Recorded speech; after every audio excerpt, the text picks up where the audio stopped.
lights are off and away they go. Extremely loose. He's managed to hold on and they get. He missed the pit completely. He's crazy As I stuff. said, Freitas is on the grass on the infield floor. He slides through. He tags Richard Eck.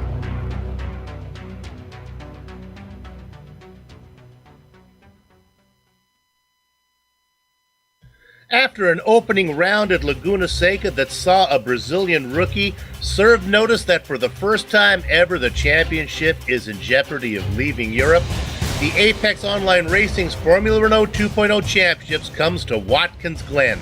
It's round 2 of 12 on the Season 7 calendar, and all the action from both the initial 40-minute feature and the 25-minute sprint that follows can be seen live as it happens here on the Global Sim Racing channel.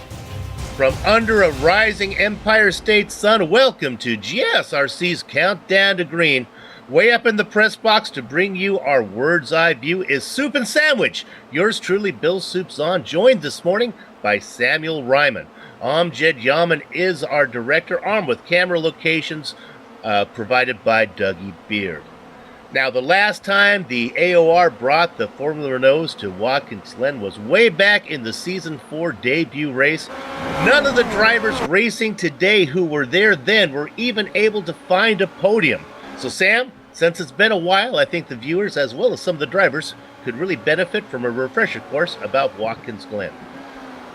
Well, the good news for the viewers and those drivers you mentioned, Bill, is there's not too much for them to catch up on. There's only 11 turns, and it is a 3.4 mile circuit, 5.47 kilometers, which sounds like a fairly decently long and technical circuit. However, you see a lot of straights. We're not doing the cup configuration, but we're not doing that in the loop either. We are running the traditional, the classic rather, the classic boot configuration that Formula One would have raced back in the day.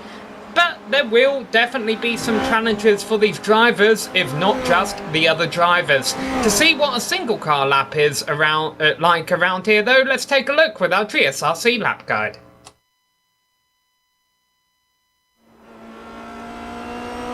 All right, we've got Amjad Yaman to the GSRC Formula Renault 2.0, so let's do a lap around Watkins Glen. Coming down the front stretch, you've got a great passing opportunity into turn 1, but you may want to wait, and I'll explain why in a bit. Main thing is, don't outbrake yourself with a downhill entry.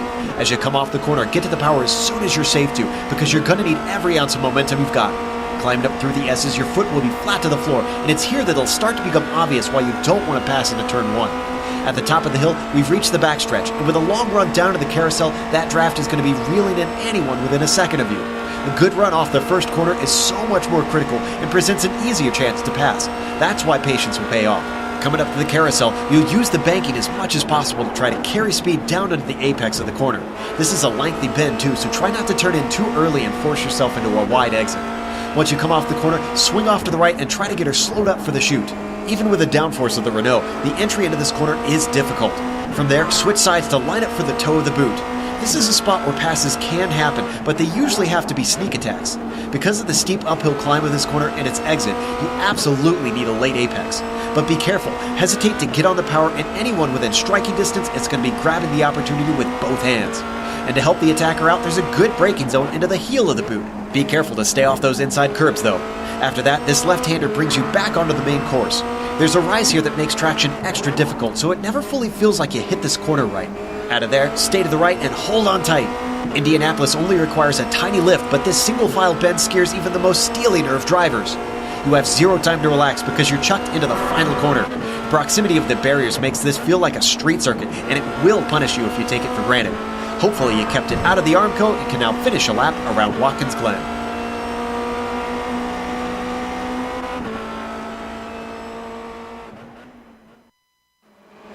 And there you have Amjad Yaman on the wheel, Joe Peak on the mic, taking us around Watkins Glen. Okay, this is a place in the Countdown to Green where we usually talk about the results from the previous round, but since Laguna Seca results are all we really have, we can get an idea of what happened there by just looking at the point standings. Let's start with the driver standings. Now, when we bring this up, you're going to notice there's the rookie. We talked about him in the opening, Luis Felipe. He won the feature race and finished second in the sprint race. That's why he is so far ahead with a nice 52-point score.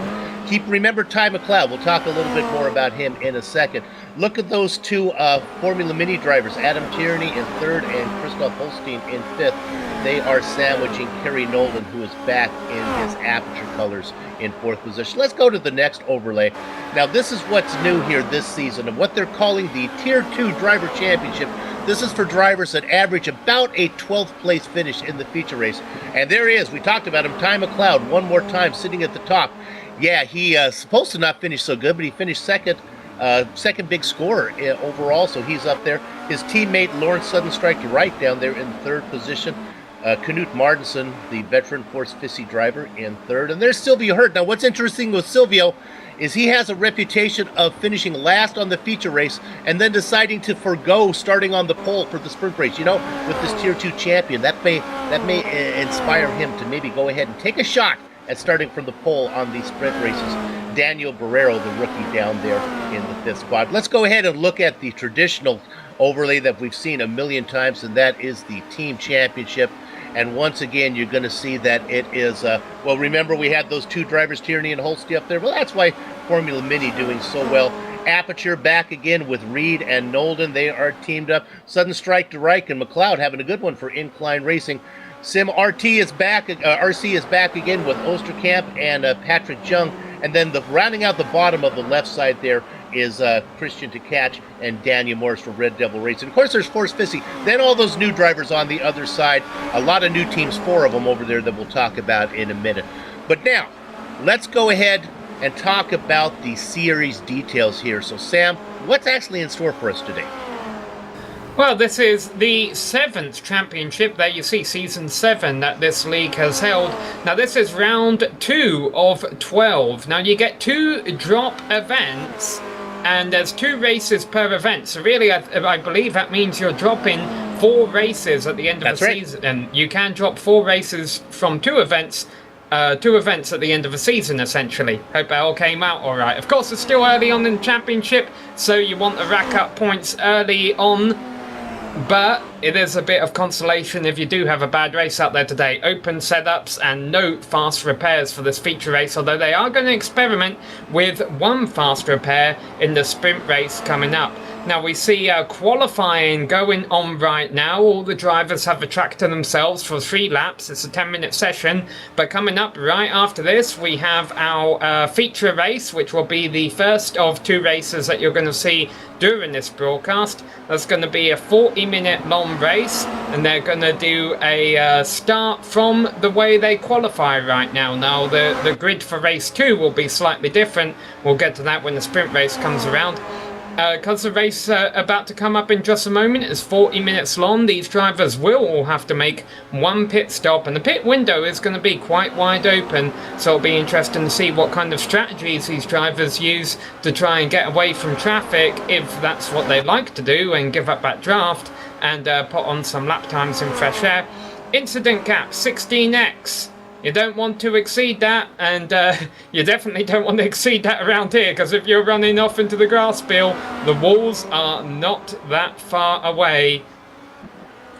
I did a little research checking back to see if there were any DQs for incident caps in the race that they ran back in Season 4, and actually it was pretty clean back there. Everyone able to get all their points.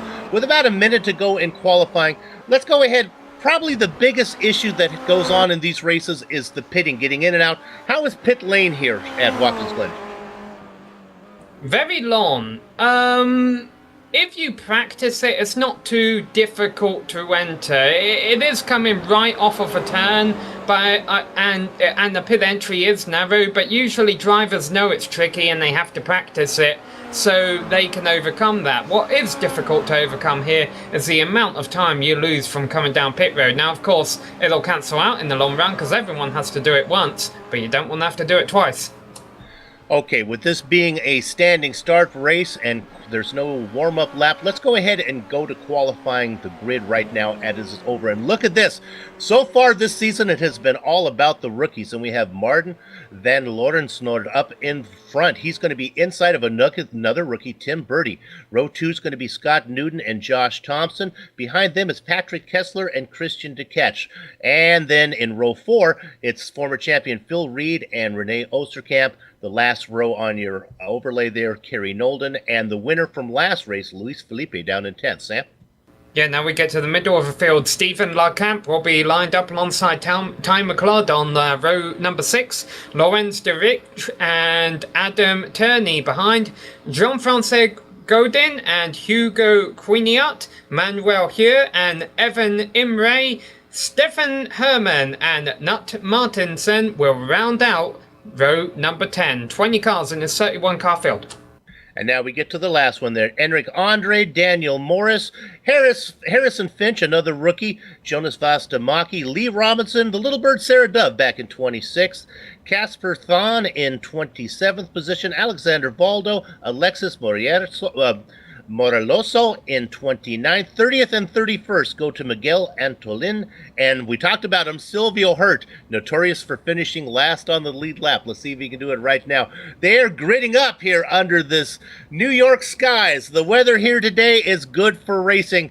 Temperature is about 78 degrees Fahrenheit. Track temperature only 81 degrees. Should be lots of traction, and of course, for this year, they have tire warmers, so that should make this first lap a little less skatey for these guys. A pair of rookies up on front. Martin van Loosenoord up there. Inside of Tim Bertie. Loosenoord, the Dutch driver, his first appearance in this series so far. Tim Bertie, we've seen him on several GSRC events. I believe he raced in the opening round as well for Season 7. Good to see him back.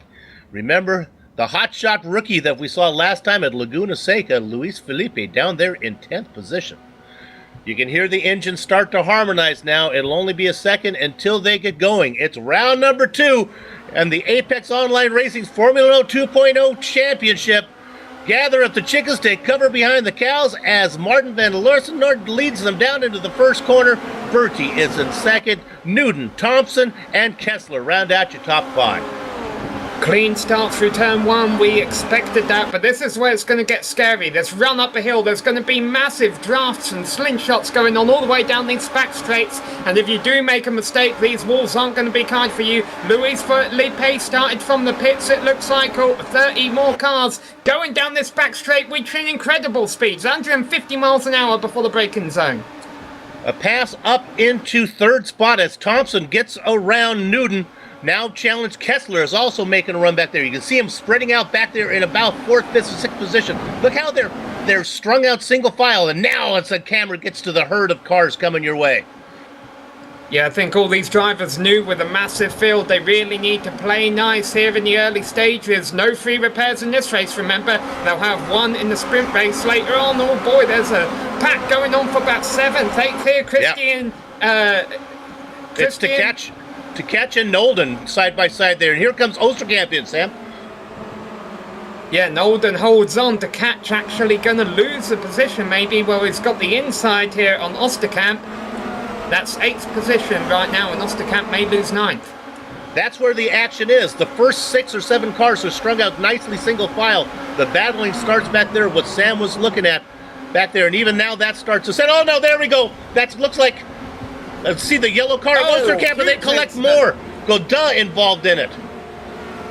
And fortunately, most of it is cleared off the track now. To catch is still very slow in the middle of the course.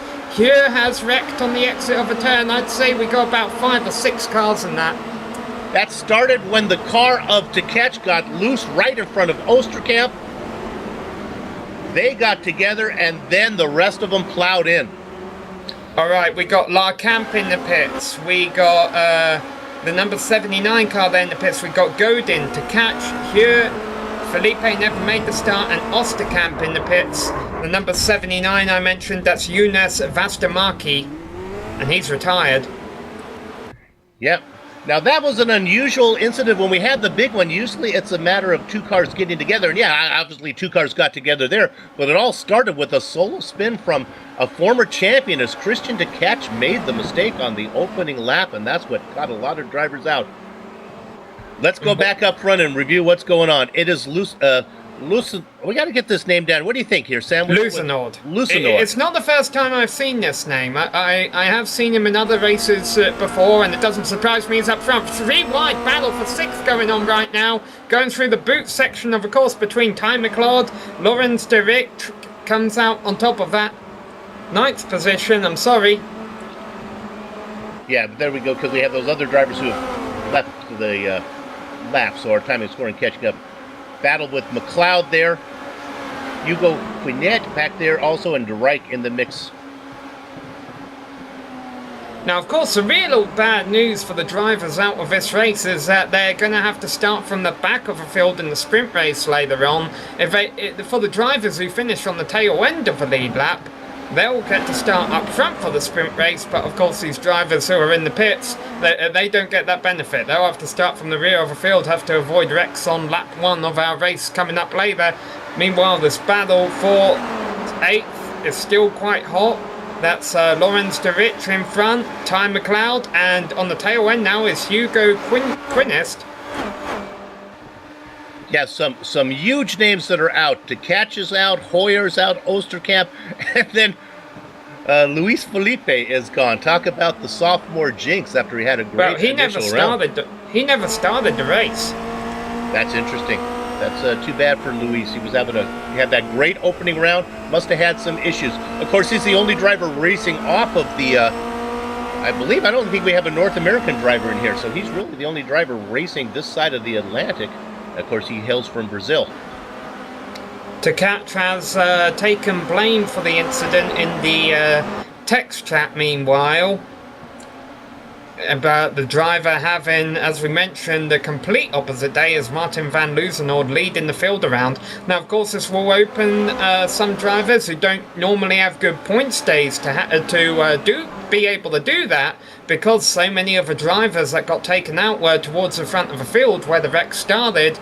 Now we pay down to 20th place in points. The driver currently running in that position is Miguel Antolin, and it looks like he'll hold that for a little while. No one pressuring him from behind, but he's not any close to 19th.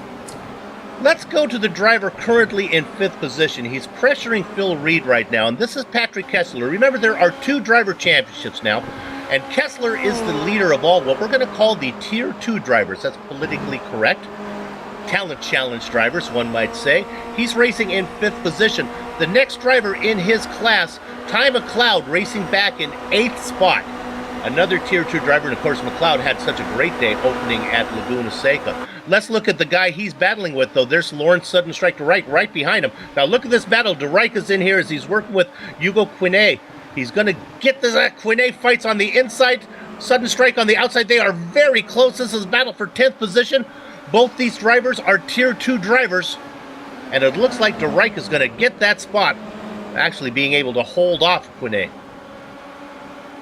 Yeah, but this has been going back and forth quite a bit in the early stages here, Bill. I think these two are eventually going to have to settle down, and we got a long race ahead. 40 minutes, we think it will be about 24 laps long, and they're only on lap 4 right now. So we stay on this battle. I'm going to correct myself.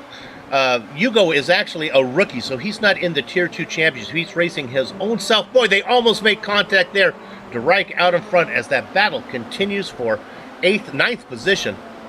Now behind them, watching the whole thing, you'll see him at the tail end of the screen. There he is in the familiar yellow and blue of Force Fissy colors. That's Knut Martinsen, another Tier 2 driver. Tell you what, Kerry Nolden has really ran this battle for 4th down this lap. It's now pretty much a 3-car pack for 4th place. As a matter of fact, Phil Reed gaps them a little bit. I think Patrick Kessler's got to watch his side mirrors on the long run down the back straight here. We ride on board with the former champion right now, looking ahead at Kessler. It's really hard to time it. You need to be able to get a run on him. He didn't get as good of a run as he could have. He had to back out at the worst point, but now they got another problem in that Kessler got the run on Reed, and so Nolden's not going to be able to do anything about this battle. Boys, they go through there. The carousel is really, my God, look at, boy, that's the yellow car of Kessler getting right up in there on Reed. Reed able to salvage it. They run nose to tail. Reed, Kessler, and Nolden. Sam, without the inner loop, the carousel, boy, you really barrel into that one, don't you? Yeah, absolutely. 150 miles an hour on entry. My boy, these guys are they're putting a lot of trust in each other. but I just don't know if you really want to be racing this aggressive this early on, because even if we say, let's just assume that Nolden is the fastest of these drivers, although he was the slowest qualifier of these three, if he is able to get by both these two, he's not going to be able to break away from them, because the draft is so strong. All this going on behind the three leaders that have stretched themselves out. Lewis and Nord about 2 seconds on Bertie, and then Josh Thompson, the only veteran up there racing in third position. Meanwhile, Lusenor just had a quite a good lap there. He was very close to his fastest lap of the race, but the thing that's significant about that is he's now opened the gap to Bertie to 2 seconds. There are bonus points for fastest lap, and right now Martin has that one. We got to stay on this thing with Kessler. Now look at, here comes Kessler again, making a move on the outside. Are they going to go 3 wide as Nolden's going to try to get on the inside? Careful, boys, get this sorted out. Nolden's just back there pestering him, looking to make a mistake. Kessler now has a little bit of a nose on the outside, a little bit of momentum as they touch. Kessler spins. Reed's going to get away. I think Nolden might have got a little bit of Kessler as he was turning around. Yeah, Nolden has a bit of damage to his front wing. Now, what's amazing about that is Kessler gets going again. He basically does a 360, loses a lot of time. But honestly, the way these guys are racing, way too early in the race, in my opinion, way too aggressively, they're lucky that's all they came out with. No significant contact made. Sometimes it's hard to see the big picture when you're having so much fun in that battle. And of course, those guys have raced together for a long time. Kessler in another battle right now. Yeah, Ty McLeod there. Well, his car must be running okay, Bill. Yeah, and now this is interesting. Again, we talk about the Tier 2 battle. This is McLeod and Kessler, both Tier 2 drivers. Josh Thompson from third place, all on his own, collects the wall exit in the final turn, just took it a bit too fast, and now he's going to have to do a whole lap around in the beat-up car. I think his chances of maybe even a points finish are done today. Boy, that car got out in the grass. I thought he had it gathered up. Watch this, as he takes it wide left. I thought he's okay, and he comes back across and he loses it here.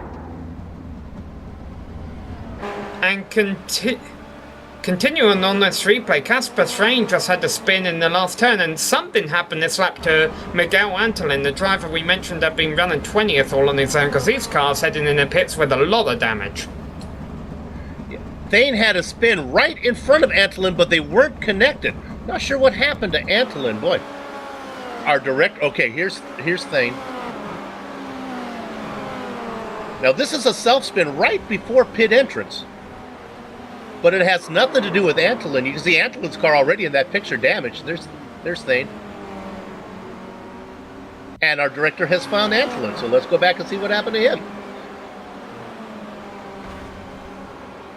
Ouch.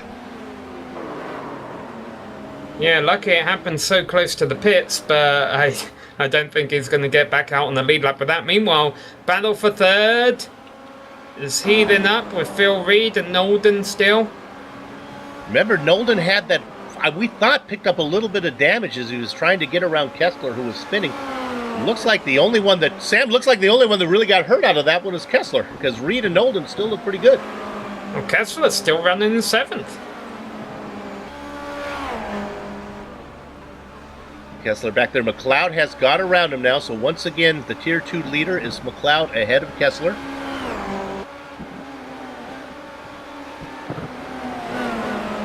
Let's see if we can find our hard charger. How about we go look at the driver racing in 19th position, Silvio Hurt. There he is. He started in 31st. He is up to 19th right now, well inside the lead lap. Hey, Patrick Kessler continuing to try and gain those positions back. He was in 7th. He's looking for 6th here on Ty McLeod. I don't think Ty's going to give it to him, remember, though. These two were battling just moments after Kessler had his spin. Kessler gets by. He almost thinks about shutting the door. McLeod's still there, though. Yeah, that battle is going on. Look at that as they work together. Careful, boys. Kessler now seems to have it. If we drop back a little bit farther back, we go back to 8th position. This is De Rijk, Knut Martinsen, and Yuko Kone in this battle.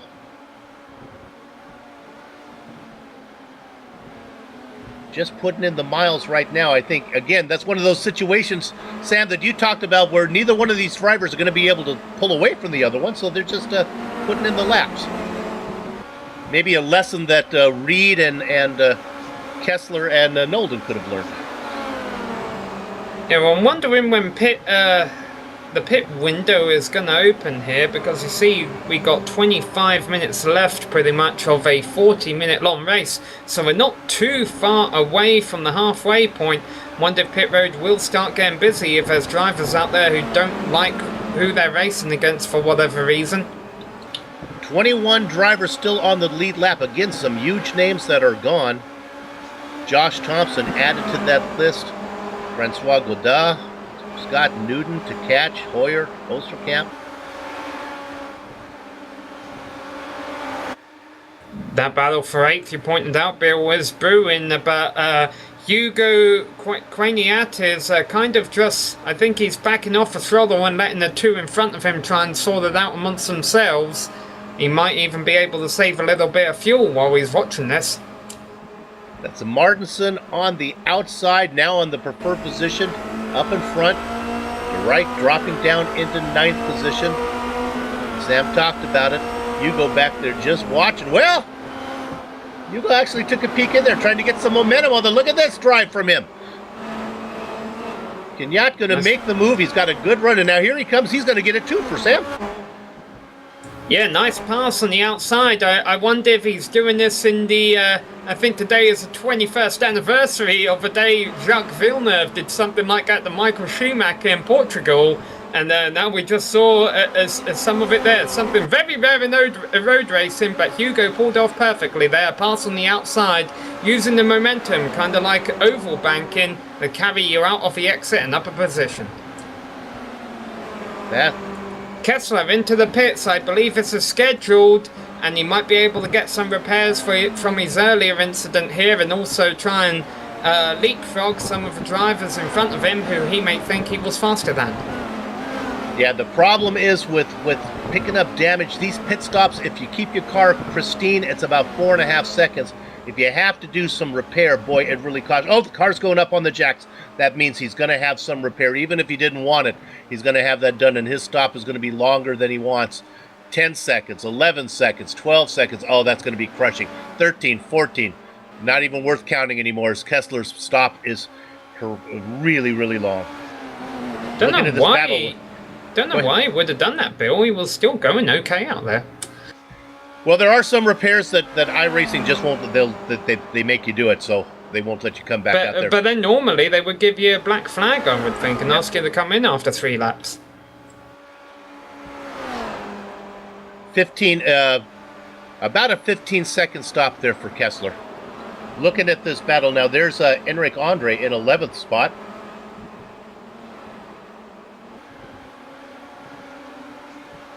Racing all by himself. He's having a nice run. He qualified in 21st position. Yeah, right in front of us. That three-way battle for 8th position continues. Hugo's now in front of it, but not able to pull away from it. And of course, actually, this will be for 7th place now with Kessler's stop. You see Enric Henry is in that new team, the Flying Frenchman, as he's teamed up with Jean-Francois Godin. I believe they are separated by the Atlantic Ocean, as one is French-Canadian and one is actually French, but I guess they speak the same language, so they got together. And there's my answer if anybody is actually racing over here in North America. Sure enough, we do have the French-Canadian of Godin, even though he's out of the race right now. Sudden Strike De Rijk having a great run as well in this battle for 8th. This continues as he's ahead of Martinsen. Quainiat, who made the pass, has fallen back. Here comes Knut again. The Orange Viking getting a run on the outside as they head down into the carousel. They are side by side. He's right on board with Martinsen right now. Quainiat out in front, De Rijk and Martinsen watching the whole thing. Oh, Quainiat gets loose. He's going to lose one position to De Rijk. Some good fighting going on back here. These drivers aren't wasting too much time doing this. I don't know how risky it is. If one of them would want to opt to pit to see if they, like we say, can try that shorter undercut strategy. Stay on board with it. We're going to stay on board with this a little while longer. Our commentators union requires us to focus on the leader every once in a while, but we just can't get away from this battle right now as we look off the back of the Reich. Looks like this is settling down a bit, so let's go ahead and take a peek in on our leader. Martin van Luzenoord up there in front. My goodness, how about 4.7 seconds over another rookie, Tim Bertie. So far, Season 7 has been the season of the rookie here in the AOR. So often is the case. How about back to third? Here's Reed. I thought Nolden was going to make a challenge on him, but it looks like they're happy to race right now, third and fourth. Yeah, Holden definitely had a good run, so he backed off intentionally. He's going to remain behind him for now.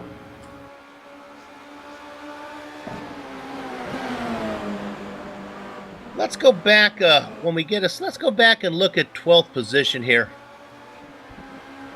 Go back and look at the Rolling Thunder, Evan Imre. He's about 7/10 of a second behind the Flying Frenchman of Henrik Andre in 11th.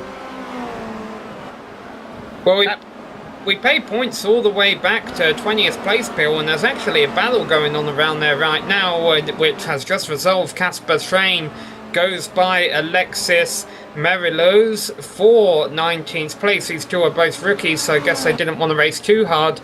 But then also, they don't want to race too hard because the drive in 21st is... okay, this changes things. That's Kessler right behind him. Well, we know Kessler's already pit.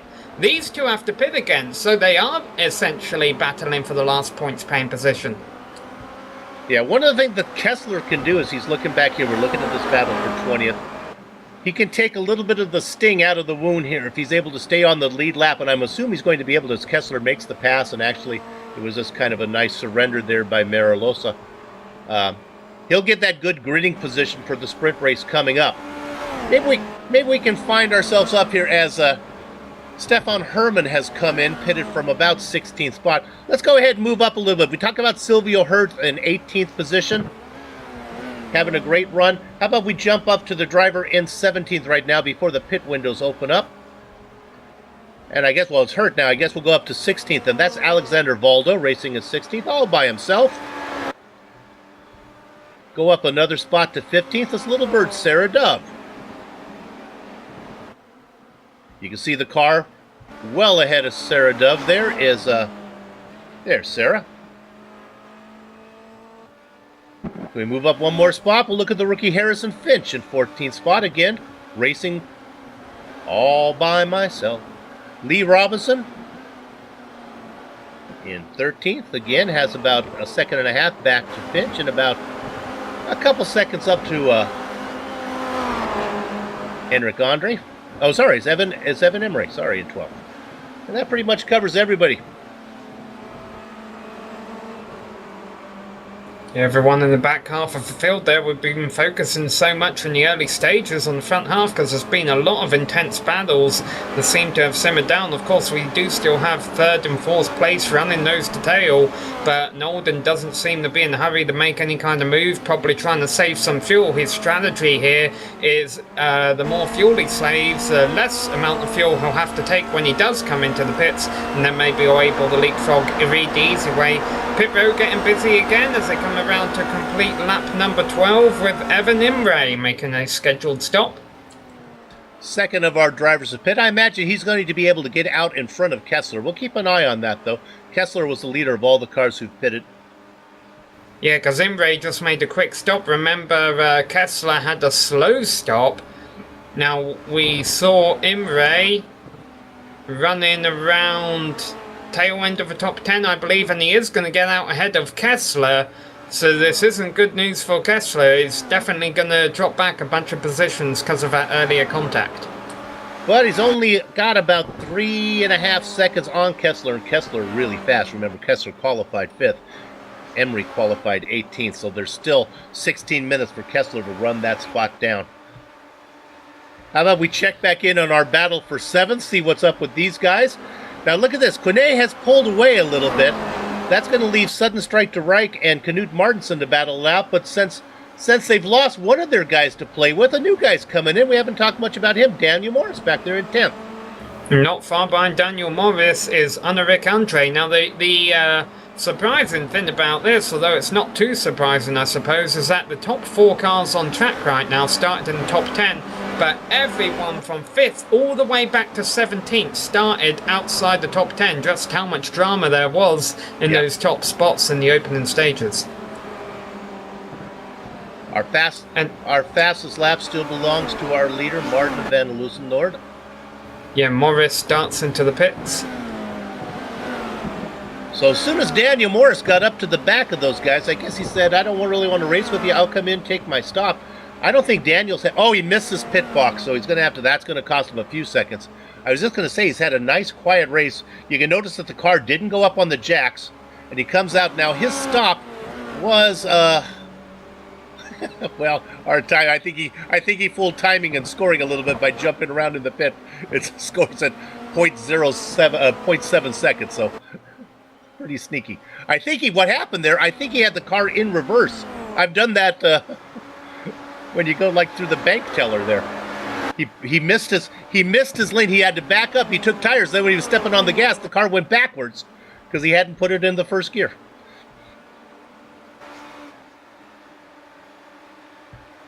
Still no move from any of our top leaders. My guess is Nolden would want to try and come in on a different lap than Reed, but he could still try and pull the undercut off even if they did pit on the same lap and he took less fuel.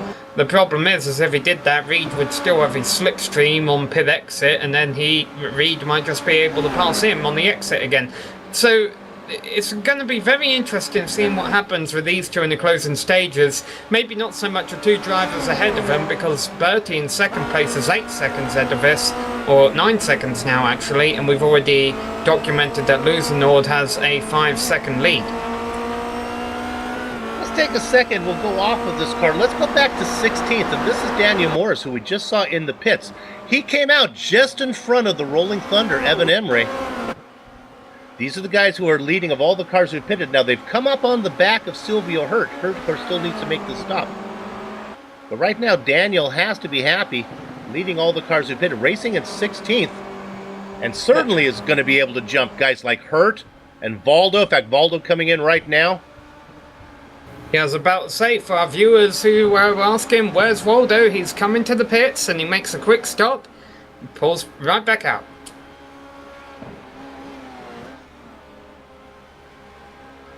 You know, Bill, talking about this battle between Morris and Imre, they really going to want to get by Hurt in a hurry here, because not only do they not want to lose time to the drivers that they were battling with who haven't pit yet, but Kessler is closing in on both of them from behind. Absolutely.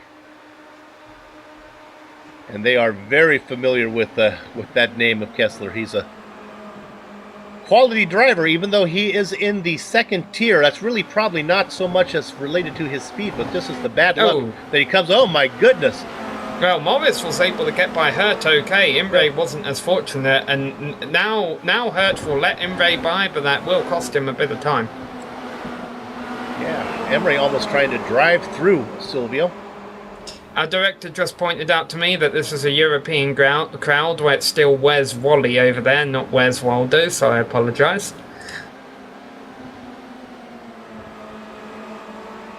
All right, now McLeod is going to come in for his stop. He pits out of about 7th position. What we'll do, we'll get a picture on him, and we'll see if we can pick up the leader of the cars who've pitted. That would be right now, would be Morris. I don't think Morris is going to get there. I think McLeod's going to go in and out. Morris is only just entering the final turn right now. Now McLeod qualified in 12th place, so they didn't have much of a pit exit to do there. So that Tier 2 driver comes out, leading all the cars who've pitted. And the leader, I think, is going to be of all the Tier 2 drivers as well, having a great season so far. Remember, he's second in the overall points.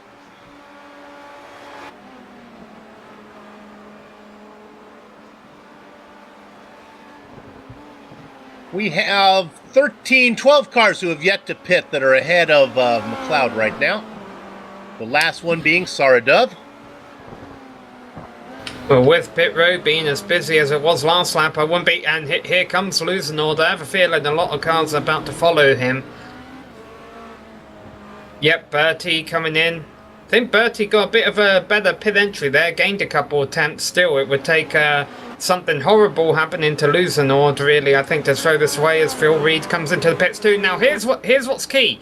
Reed comes in, but Nolden stays out for an extra lap because he's been saving all that fuel behind him. I do, and I think maybe Nolden thinks one more lap on a light tank, maybe I can get a good lap in here and leave you behind, because if we're racing together, we're going to finish together and we're going to have a battle. But if I can run a fast lap now, maybe lose Reed.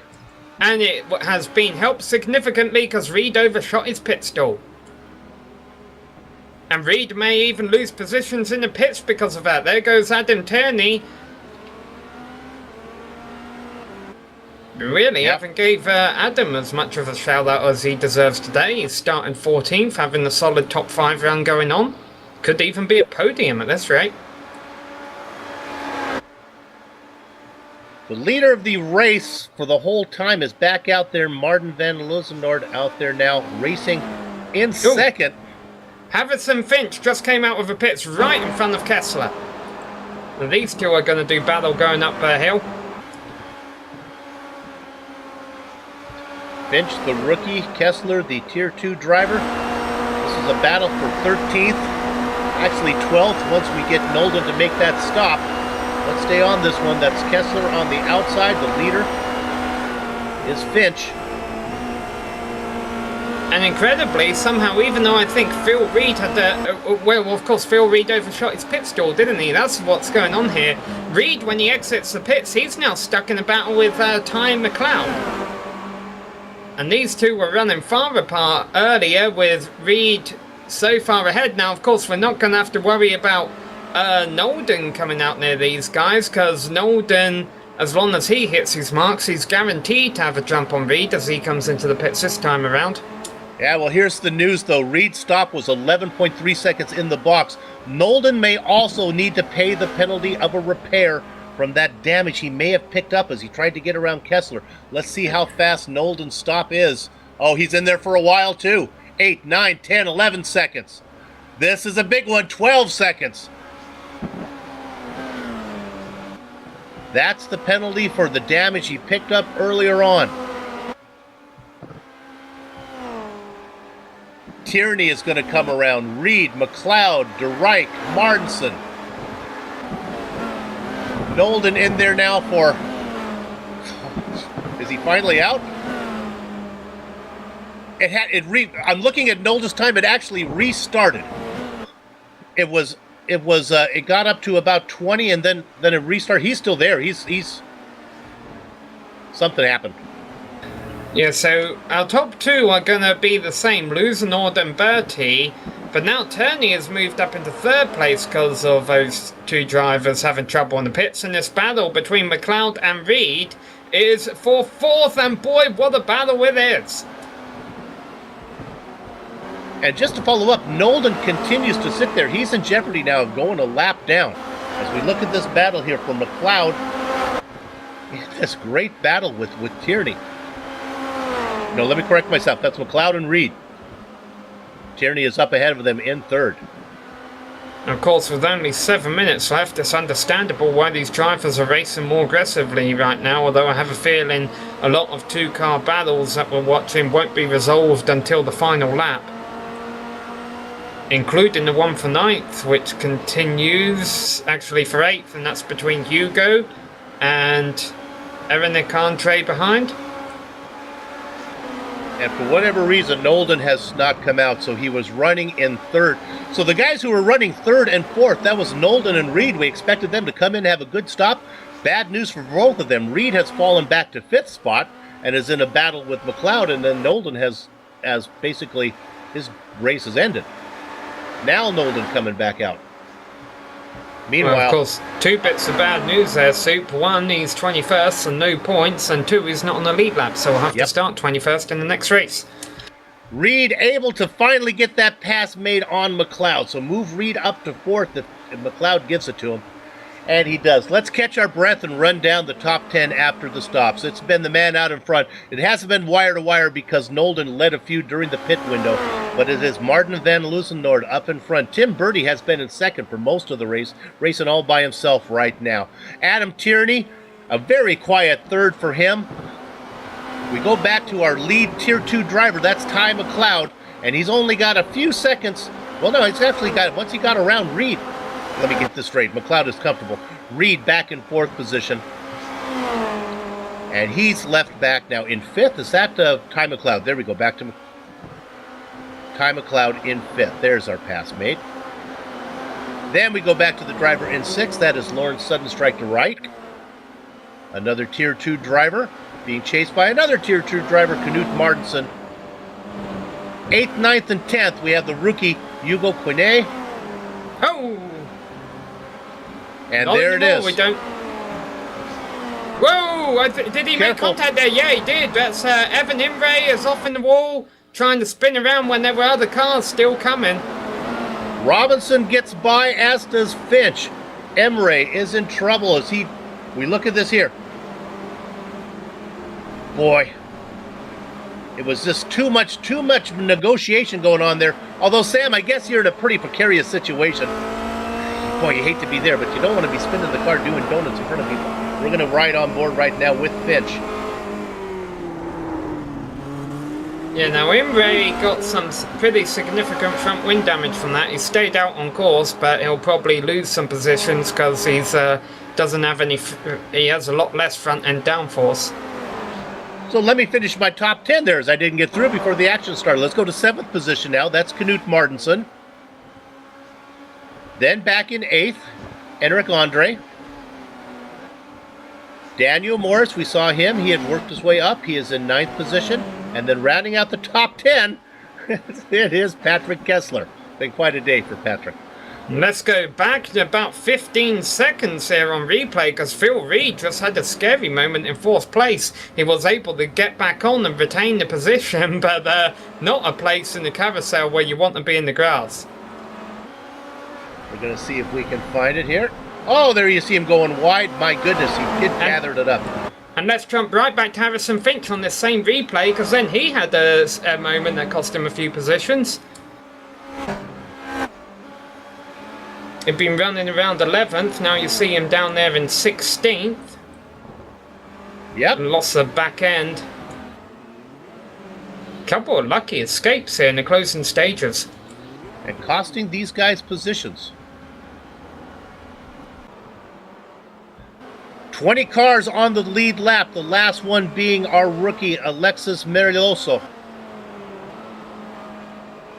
Looking for a big name that might be back there. I really don't see one now. We don't get to. Kessler's made such a great comeback, running up in 10th. Sam, what we like to do at this point is look back there for the top tier driver that has had trouble, but really not finding one down there. Well, not one that's still in the race. Kerry Nolden, the real crushers, he's back out on the track, but as Sam documented, he's a lap down. He'll be starting 21st. Of course, he'll still be able to pick up a point or two if this late race Spinfest continues as these tyres get worn. Some drivers running into trouble. Maybe they're becoming complacent in these closing stages, or maybe they're just trying to drive just that bit extra fast, as actually we have Lee Robinson in the wall from 11th place. Now, he might have been able to get away with this. I don't think his car's too badly damaged. But here comes Saradub as we look at the replay. And this will be fun there. Now watch, there's the car you see in the very back. That's Sarah coming up on him. And we go back live right now. You'll see that she has really gathered him up. And I think she's looking, this is an 11th. That's going to be a great score for her. And I think Robinson's car is damaged enough that the little bird should be able to fly by. Harrison Finch did something very similar this lap, exiting the carousel, just ran wide, grazed a wall, but his Formula Renault seems to be able to hold up and it's still pointing in the right direction, but it did drop from 16th to 17th. There we go. We're looking at this dove battle for 11th. There's a couple to keep an eye on. We don't need to go there yet. Daniel Morris is being pressured by Patrick Kessler. 1:32 to go. I don't believe we're on the white... Oh, we must be on white flag lap right now. No. No, we're thinking not. No, the leader's coming around to the start-finish line now, so we'll get the white flag this time by. And there you can see Sarah on the outside right screen right there as she makes the pass on the damaged Robinson. Robinson drops back into 12th position. Now I expect Sarah to be able to pull away, so let's go ahead and see what Kessler and Morris have been up to. Yeah, here he comes. In fact, the pass has been made since we were watching that. Kessler got him. Boy, he got there fast. Coming out of the final turn now, Martin van Loosenlord crosses the start-finish line to get the white flag. And in fact, double-checking timing and scoring, he did not lead a lap. This has been a wire-to-wire lead, even though not necessarily on track doing around the pit stops. At the time they cross the start-finish line, he has been in front each time. He crossed the start-finish line first in pit lane. I got it. And then when Nolan came in for his stop, he got out. So, wire to wire. Nice job. He's got about a 5-second lead. It's almost a 6-second lead on Tim Birdie. Has there ever been a driver to finish second to get less screen time than Tim Birdie? Tim, we love you. You've just been out there putting in the laps. Haven't really been challenged. Going to pick up some nice points, though. Well, the good news for Martin van Loosenlord is he's only half a lap away from what looks like a guaranteed victory. The bad news is he's got the 20th place start coming up very soon. Now, if I look at Tim Birdie, I'm seeing from this distance in my little eyes, that looks like is that a SimRC racing team for him? So I guess maybe he has replaced Patrick Jung, so that'll be a nice combination with him and Osterkamp. Osterkamp not here today. Oh, I'm hearing now that they have two teams, so a double. Yeah, and Osterkamp was here, but was involved in that lap. That's right. Lap. Here comes Loosenlord. Working his way through 10 right now, through 11. This right-hander, nothing but open track in front of him. Let's give round number 2 feature race to the rookie, Martin van Loosenlord. Second place is going to comfortably go to Tim Birdie. Let's go back to Adam Tierney because here comes Phil Reed. Phil Reed's got a couple corners to make a move. He's about 8 or 9 car lengths back. Don't think he's going to get there. Yeah, he's been a couple of seconds a lap quicker, so he would have liked one more lap. But as you mentioned, Tierney will get third. Now, as Ty McLeod comes through the final turn, he's got a car right behind him, but that's Nolden a lap down. So McLeod takes an easy P5. There's very close scraps going on for 7th and 9th in the closing stages, but no positional changes in the top 10 through the last couple of turns. And let's go ahead, we'll follow Sarah Dove. This is a great finish for her. I think she's going to get 11th when she comes across. That's a great finish for her. Robinson gets 10th after that late mistake. Of course, good news around finishing 11th, 12th is you get a fairly decent starting position for the sprint race. Sarah Dove is our big mover, by the way, up 16 spots apparently. Nice job for her. Silvio Hurt's going to be getting 18th position. He'll be starting inside of row 2. Outside of row 2, it's going to be Casper Thane as he gets 17th. And then the last driver to come across the start-finish line. Look for him if he's brave enough to start on the pole. Alexis Minerloso. All right, Sam, let me tell you something. The best part of any doubleheader is the break between the races. It's that perfect blend of the post-race high and the pre-race jitters. What we're going to do right now is take a short break, but we'll be back in between the two events to talk to some of the drivers, run down the entire finishing order of the feature race. Don't go far. Back in a few.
Welcome back to the Global Sim Racing Channel's coverage of Apex Online Racing's Formula Renault 2.0 Championship. It's round 2 from Watkins Glen. Now it's time to run down the finishing order of the feature race that just concluded. And before I do this, let me point out that the Apex Online Racing is an equal opportunity employer, as the top 10 results were populated by 5 Tier 2 drivers, 3 Tier 1 drivers, and 2 rookies, and those rookies sit 1 and 2 in the form of Martin van Loosenoord and Tim Bertie. They go 1-2. Then you get to a couple Tier 1 drivers, Adam Tierney and Phil Reed, 3 and 4.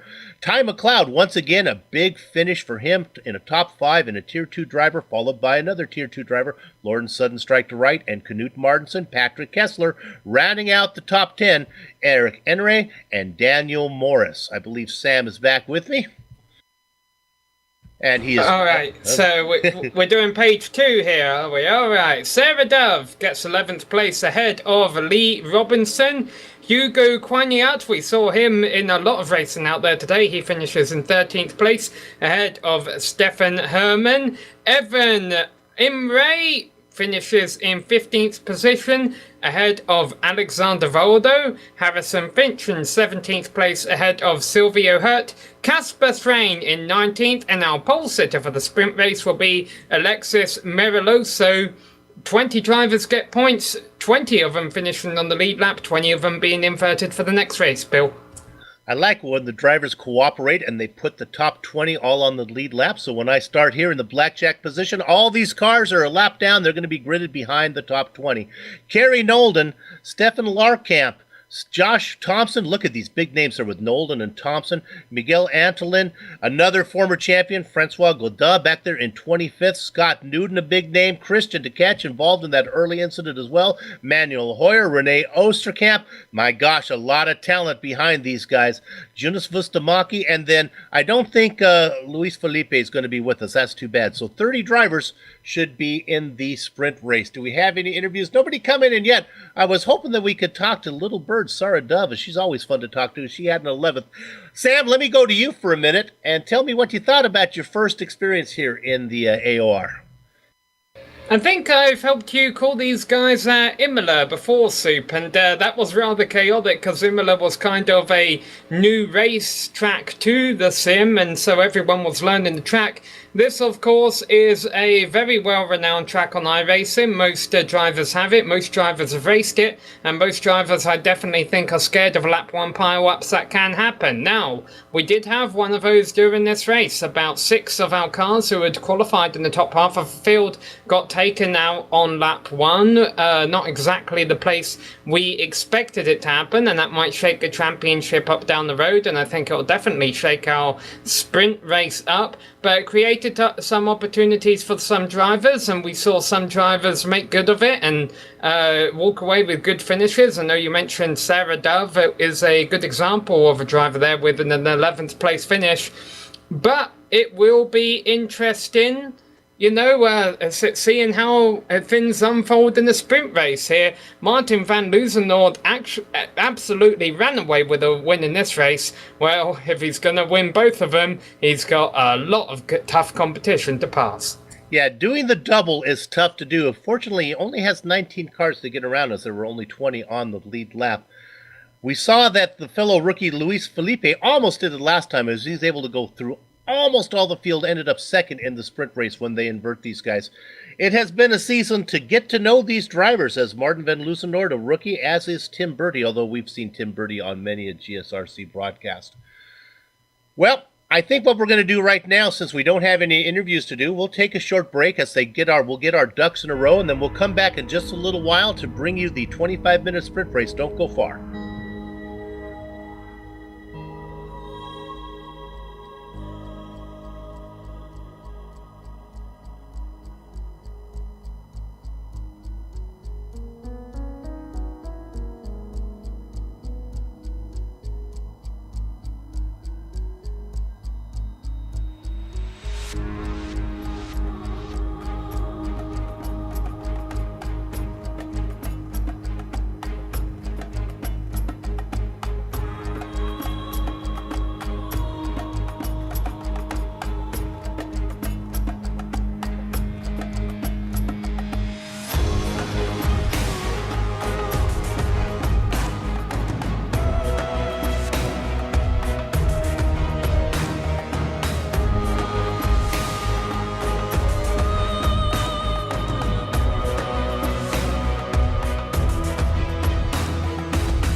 Welcome back to the Global Sim Racing Channel's coverage of Apex Online Racing's Formula Renault 2.0 Championship as round 2 from Watkins Glen.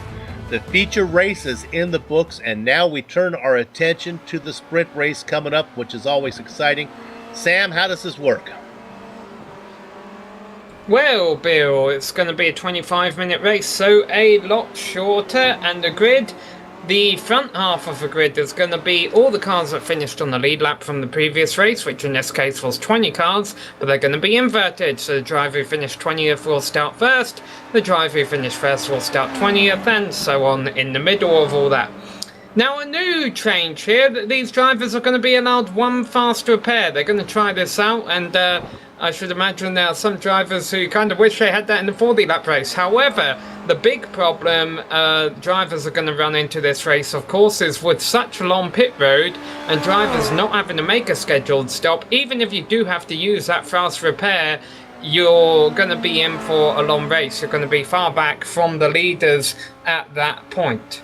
Yeah, fast repair in a race where there's a pit stop and a fast repair allowed in a race when there isn't a pit stop. Two very different animals. One you can use to your advantage. Take that fast repair during a regular scheduled pit stop. Here, like Sam said, if you have to use your fast repair, pretty much your race you're going to be further down the order.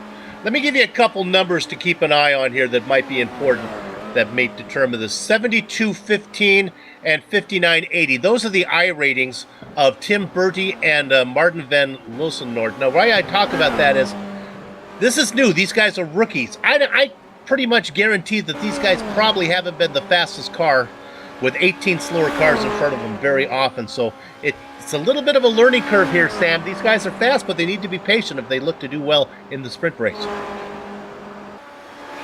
Yeah, we're definitely going to be in for an interesting race here, because of course, if everything does go to plan, let's assume it is a completely clean race. A lot of the passes you're going to be made here are under drafting, are drafting passes, and so I think we're going to have a lot of action in the carousel. Or if I was one of these virtual 2D racing fans out here, I'd be getting a seat in the carousel right now. And of course, our pole sitter is going to be a rookie. Let's hope he has the courage to come out and do it. Honestly, if I was in his position, I would be hard-pressed to not want to step away. And of course, we're talking about Alexis Menarloso. Let's see if he actually decides to take it on the pole. The poor guy comes in, I'm a rookie, I'm just going to race around, stay out of trouble. Next thing he knows, he finds himself up front of a 25-minute race. We'll see how that plays out. Another one we talked about, Silvio Hurt. He's going to be the inside of row 2. Some big names that are going to be in the back that had trouble that we would usually see ahead of our winners. Kerry Nolden, Jean-Francois Godin is going to be back, way back in the back. Christian to catch as well. So a lot of big name drivers starting behind the winner of the feature race. 20 drivers are going to be inverted. Yeah, I'm just going through the list of names here right now, see how many drivers we have in total and how many of our top 20 finishers will be starting the race, because of course that can always play to the benefit of a driver who did well in the first race if a driver who finished 12th in race 1 opts to not show for the second race.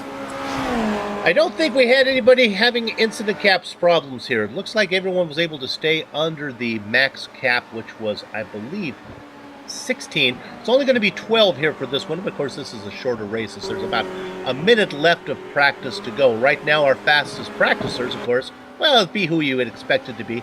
It's Loosenoord and Bertie. Then the guys Josh Thompson back there practicing in third best time right now, along with Kerry Nolden. And of course, both of those guys ran into trouble in the feature race. They'll be put back. Our Tier 2 drivers, Patrick Kessler having a nice run. 5th fastest in qualifying right now. And keep an eye on another driver. Can we go on car number 79? Is he out there? Yeah, how about Yunus Bastamaki? He's going to be starting at the back. He was not able to finish on the lead lap, but he always does well in these sprint races, able to avoid attrition and work his way up. They only pay down to 16th this time, so rather than 20th in the feature race, they got to work a little harder to get some points. And I don't believe those bills are worth as much, those points are worth as much, Bill. Just a reminder to our viewers, this is not qualifying going on right now. We keep harping on this inverted field. That's the way they're going to start. They're just doing a 10-minute warm-up here, and the checkered flag is actually now out on warm-up. And we'll hustle through the grid as they bring it up. We can't bring it to you yet. As Sam said, there is no qualifying, so we have to wait for iRacing to populate our overlay, which is going to happen as I speak. And on the front, there we go, on the front, if he chooses to do it, it's Alexis Morioso, Casper Thon behind him, Silvio Hurt, and Harrison Fitch in row 2. Row 3, Alexander Valdo and Evan Rolling Thunder Emre, Stefan Herman and Hugo Quinet. Row 5, Lee Robinson and Little Bird Sarah Dove. Daniel Morris will start from 11th ahead of Enric Andre. Patrick Kessler in 13th position ahead of Knut Martensen. Lawrence de Wright is starting in 15th place ahead of Ty McLeod. Phil Reed will be starting from 17th ahead of Adam Turney, our third place finisher from the feature. And the second from the feature is Tim Bertie starting 19th. Martin van Loozenland won the feature, starts 20th here. Then we get to the drivers that had trouble. Kerry Nolden, Stefan Larkamp, Josh Thompson in 23rd position, Miguel Antolin, Jean-Francois Godin, Scott Newton, Christian to catch Rene Osterkamp in 28th. The 29th driver down there, Yunus Vastamaki. And we made it. Sam and I get our GSRC bonus for getting through the entire grid before the green flag comes out. Now let's put our attention on the rookie up front. Gather up the chickens, take cover behind the cows because the horses are out of the barn. And sure enough, he's brave enough to be out there. It's Alexis Marioso leading them down into the first corner. On the outside, that's Casper Thane. He's going to lose that spot easily to Harrison Fitch, who jumps into second. Side by side behind, Valdo's going to lose a position, moving up to fourth. The veteran, Evan Imre. 29 cars in this race, 28 took a green flag. Silvio Hart starting from the pits, and there's a change for the lead already. Hart would have started third, but the driver started in fourth. Harrison Finch looking for the lead. They're going to go 3 wide in the middle here. That is Casper Thrang. One of them is going to have to give, maybe 2 of them are going to have to give here. Casper will a little bit. Marioso does a lot. Marioso may lose a lot of positions. Finch is your new leader coming out of the carousel. Marioso stuck on the high side, didn't want any of that, and that killed his momentum as he's going to drop all the way back now as he falls back currently in 8th position. Let's go back to where he is in 8th because it really gets heated up back there. Next. Sarah Dove making a move. She's up a spot. She's chasing Herman right now. Look at this, 3 wide throughout the whole turn, and finally Kessler makes a little bit of contact. He was a meat in the sandwich from McLeod. These two were at it again. These two were making contact in the previous race too, and McLeod almost runs into the back of Reed. Wow, they managed to negotiate through there. The driver making a move on the outside. That's DeWright back in 12th position. It's hard to tell what's going on. I can say this, that the feature race winner is still out there right now. He is up to 15th position. That is Lawson Nord up there moving up. He is chasing DeWright right now. Amazingly, Clay. Oh, somebody, we lost one. Remember, this is where it all went south last race. Now only 2 or 3 cars involved this time, and I don't think they're that badly damaged. Phil Reed, maybe Kerry Nolan got a piece of that one as they went by. Well, Phil Reed coming in for his free repair. Oh, and there's another crash in turn 1. It's a bigger one this time. A losing lord's involved, and there's 1 car upside down. That'll have to be a tow for Josh Thompson. Thompson was involved in a single car crash while running third in the feature. He expressed his displeasure about this racetrack after that in the iRacing chat. I don't think it's going to be any happy after that one. But Lusenlaw dominated the feature race, and this shows you just the just the way these rules work out when you get back in the middle of the field. That was Lusenor trying to go between the 2 drivers there. He was trying to go on the outside was McLeod, on the inside was Bertie, and they just got together. And Casper Thrang now in trouble. Remember, he was running 3 wide for the lead early on after starting second in the wall. As they go down into the boot section of the course, losing multiple positions. Meanwhile, a driver I really think we're going to have to keep our eye on again, Bill, and he got a lot of screen time in the previous race, is Hugo. He started in 8th place. He has worked his way up to 3rd, running the top 2 down. Looking at Hugo Quinet right there. All right, let's go ahead, take our breath and catch our breath and run down where we are. Harrison Fitch was able to get around Morioso early, and he moves up into the lead in first. He's got about an 0.8 of a second lead over Evan Emre. Emre is challenged by the driver that Sam just talked about, Hugo Queneas. He's making a move on second. Let's quickly drop back to the battle for fourth. This is Enric Andre, the Flying Frenchman driver, ahead now of Stefan Herman. They race fourth and fifth. Go back to sixth spot. Sarah Dove, a nice run from her. Alexander Valdo being challenged by Knut Martinsen for seventh position. Looking for our first really top-tier driver. Lee Robinson back there in 10th. De Rijk. We got to go all the way back to Tim Birdie, who finished second in 11th. That's our rookie. Yeah, well, Enric Andre in fourth place. There we go. He's a Tier 1 driver, although he's being passed by Stefan Herman on the outside as they go through the carousel. Maybe not. Andre counter-challenges and will take fourth place. There's been a change for second as well. Hugo, the rookie, has got by Evan Retweet to Imre in third position. And now let's see if Hugo can run down Finch. Oh, I think you called it, Sam. I think he has the pace to do it. That interval, let's give you the bogey time. There's 0.6 of a second, and he is coming. The French driver having a great run right now. Ty McLeod just stopped on course. I think he was involved in some earlier action. Maybe got too much damage from that. The other, even when Hugo gets the lead here, Bill, I wouldn't take my eyes away from the drivers running fourth and fifth right now, and maybe even Sarah Dove in sixth place. Oh, and a big collision behind! It started with Laurent de Rijk going off a track. He came back on and collected another vehicle. Lee Robinson.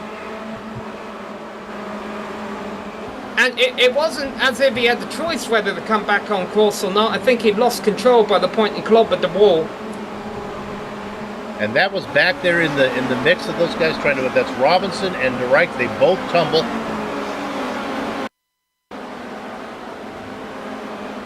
We're gonna ride on board with. I hope you haven't had your meal yet, because here we go. Whee! Now, open wheel cars don't like that very much. What open wheel cars do like doing is running down the leader. And that's what Hugo Queneas has been able to do. He hasn't been able to pass Finch yet. And I bring up a battle for fourth again, because while Stefan Herman and Enric Andre have been trading that position back and forth, they haven't been able to make any inroads in this top three. Right on board with the driver in second right now, looking to get that lead. We don't need to go there. Let me just update you that Tim Birdie has worked his way up to 8th. And now a driver having an off, falling, Silvio Hurto. He was a lap down, so never mind for that one. Birdie working his way up to 8th. As we continue on now we're looking at Birdie.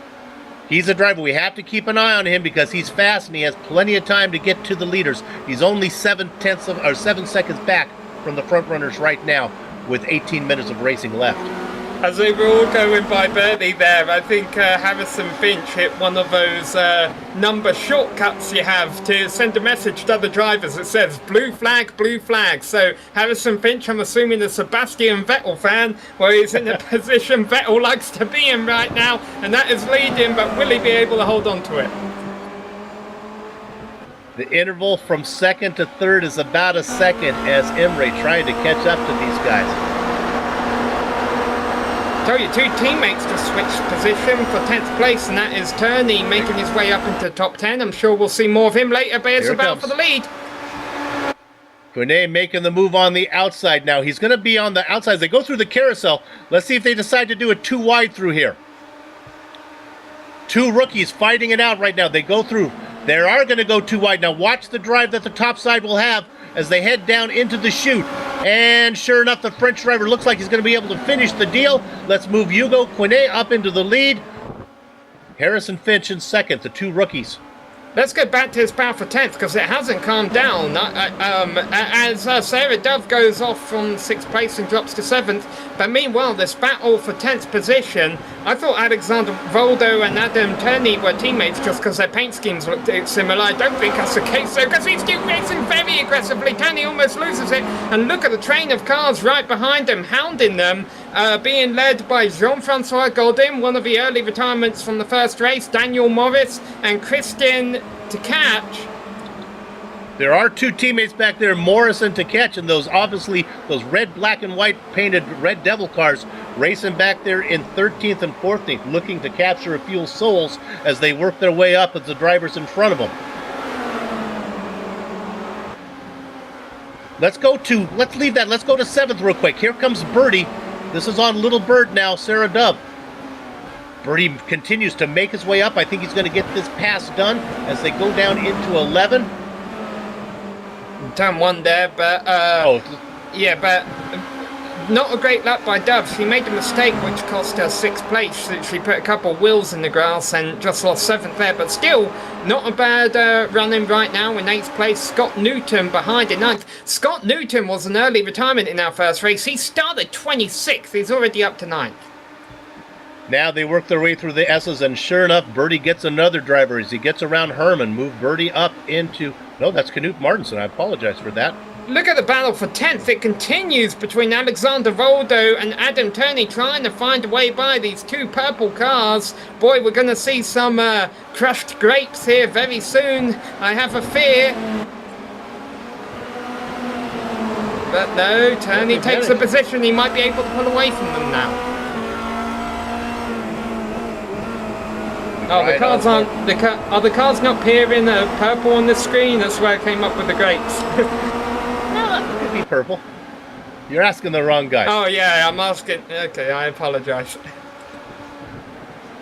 Look at this. This is a battle for 11th. My gosh, that is really they're hot. Purple.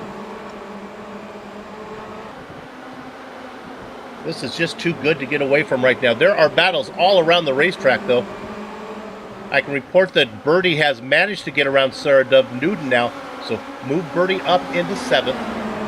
So, Yeah, the good. Really? Go ahead. The good news for Dove, if she does lose 8th position to Newton, which I think will happen in the not too distant future, top 9 actually have a 3-second gap before the car in 10th place, which is now Adam Turney. And the reason they have such a huge gap is because this battle for 11th on back has just been holding everyone up so much. We continue. That's really where the action is. Back there, the one that our director is on right now. They're nose to tail right now. The leader of the pack in 11th is Baldo, being challenged by Glen Osterkamp, who had that bad first race as well, trying to make up. Leslie Osterkamp weaving back and forth, working both sides of the road like a jaywalking mailman. Now he's on the inside. He should be able to get this done going into the carousel. Careful, leave him some room. They are side by side. The yellow car on the inside is Osterkamp. I think he's going to get the pass made on the Flying Frenchman of Godin. No, Godin gets a great run. Now they come up on the back of Waldo. Waldo trying to take his half out of the middle. He holds him off.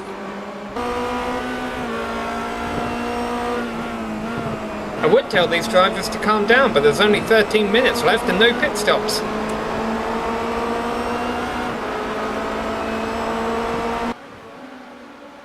Here they go again. Osterkamp looking to the inside of Goldin, who has to get hard on the brakes. He loses a position. Lucky he didn't lose more. Let's look at the battle. Let's go up here. We'll see that Newton is up running in 8th position right now. Meanwhile, got around Sarah.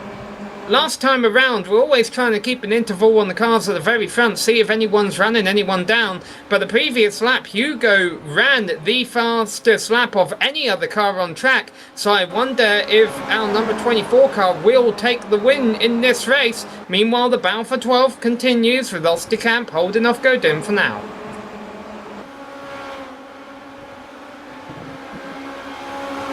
Let's jump to 5th position. This is Herman on the inside being challenged on the outside by Martinson. Martinson looks like he's going to have this as they work down into the carousel. He's going to get this done. But watch out for the guy that's chasing him. That's the guy who finished 2nd, the rookie. We've been watching him, Tim Birdie. Yeah, Tim Birdie just ran the fastest lap of that lap. Meanwhile, I think our positions may have jumped around a little bit there because Harrison Finch disappeared from the server for a couple of seconds but then came back. Finch is back for me. He's trailing by about 1.8 seconds to Quinet. Once Quinet got around, boy, he was really able to leave the competition behind. With only just under 12 minutes of racing to go, these guys that are fast are really going to have to pick it up back there. Let's look at 6 right now. This is Herman trying to hold off Birdie. Birdie in the yellow car. Herman up in front in, oh, I'm going to really see. We're looking, is it green? That's my call on that one.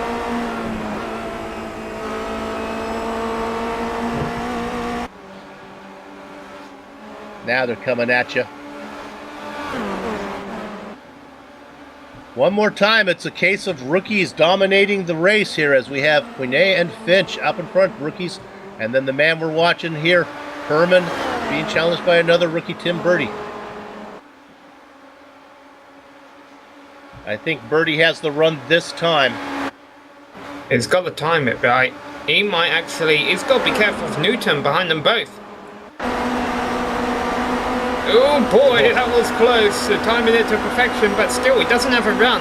Sometimes when you're right on the rear wing of someone coming up a hill, sometimes I almost wonder if it's more worth it just to back off a little bit and then get back on the gas so you do get a run as you come over the crest and the road straightens out. Yeah, Birdie's moved to the right. I don't think that was much of to make the pass on Herman as it was to just keep Newton back behind him. Now Birdie challenging again. He has a nose inside. I think he should be able to have the preferred position to get that done. That kind of opens the door for Newton now to come through if he wants it. Yeah, Herman could lose 2 spots in 1 lap here, but he won't. Remember, Newton started 26th. Oh, wow, that was an aggressive pass for 9th place just now with Adam Turney over Sarah Dove. They were able to avoid collision, heads up driving by both of them. Sarah's been doing a good job of hanging on. Tierney doing a good job of making his way through the grid. Yeah, and then let's jump up to Herman in front of us because he spun excellent turn 10. I'm not sure if he hit the wall, but whatever the case, he's losing a lot of positions because he knows he can't attempt to get back on the track because there's a lot of traffic coming. Finally, he gets back going again. This is a replay, and he did collect the wall there. Take a look on this from Scott Newton's point of view. That's Herman up in front. There he goes. Let's go back live to 4th now. This is Enric Andre trying to hold off Knut Martinson. And, of course, Tim Birdie making his move in there as well. This is a 3-car battle. Tim Birdie has really been running some fastest laps of the race out there. The racers, rather. Yeah, there are bonus points for fastest lap, so he'll pick one up there for that one. These guys are about 6 seconds behind the leader right now with about 8 minutes to go. He's looking pretty good for Quinet if he can just keep it on the track. Harrison in second as well. Yeah, Birdie finished 2nd in race 1, so even a 6th place finish would be a decent race 2 result, but he's looking for a lot more than that right now, and he needs to, because if he doesn't do anything about these 2 cars in front of him, Newton might. Yeah, the biggest Enric Andre fan right now is Evan Emre in 3rd as he is holding back the fast car of Tim Birdie. Right now, Martinson trying to find his way around Andre. Andre right in the middle. Now he eases back over as they go through corner 1. Oh, Andre overshot that. And it hurt Martinson on the exit. Andre just kept his foot in it, but I think Martinson had to react a little bit, and that's going to cost him, boy. He's got to make sure he leaves Bertie some room there. Actually, Martinson's done a nice job by keeping up his momentum. Yeah, Bertie could lose out here. And here comes Newton into the hole. That's the same thing that happened last lap, but this time Bertie wasn't able to hold him off. Now he gets a run down into the carousel. I think he should be able to take the apex. Some great racing going on for 4th spot. Well, and Bertie got around. Martinson was really Bertie's best friend there, because Martinson could have left Bertie out to dry on that outside lane, but no, he pulled back up into the outside lane and gave Bertie a slipstream again. Not only did that stop Bertie from being passed by Newton, but actually, and I'm not sure this was intentionally, allow Bertie to get back by Martinson, and now Bertie looking for Andre. The drive off of 7 was really impressive as they go down into the boot. Now through the heel, now up to what I think is the hardest corner, corner number 9. I hate this corner. Then they come around to 10. This is the left-hander. I would think that Bertie will just sit back there right now, go through 10, get a great run off of 11, and see if they can make the pass going down into 1. He might be a little too far back, and the straightaway might be a little too short for him to get there. Let's see. I think we've got about 4 laps left to go, looking at the clock. Can't get it done. All this going on behind Evan Emre, who has a 1.5 second gap for 3rd position.